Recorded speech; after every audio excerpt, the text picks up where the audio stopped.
Alam mo ba na may klase ng ibon na ginagawang gabay ng mga tao para mas madaling makahanap ng honeycomb o pulot-pukyutan? Honey, my love, so sweet. Ayan, maraming scientists ang namamanga sa wild African bird na greater honey guide. Hindi man daw kasi ito talaga o sumailalim sa kahit anong pagsasanay, matagal ang natutulungan nito mga tao sa paghahanap ng pulot-pukyutan sa wild para makakuha ng honey. Dahil matagal nang ginagawa ito sa Africa, lumikha na rin ang mga tao ng tunog para maging hudyat ng Greater Honey Guide na simula na ng paghahanap ng pulot-pukyutan.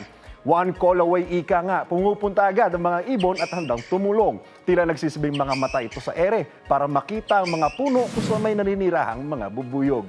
Hindi pa tukoy hanggang ngayon ang dahilan ng katangian ito ng Greater Honey Guide. Dapat alam mo na in for a treat naman ng mga ibon pagkatapos ituro kung saan may pulot-pukyutan. Dahil gustong-gusto itong kainin ng tira-tirang pagkit o beeswax. Yan ang dapat alam mo.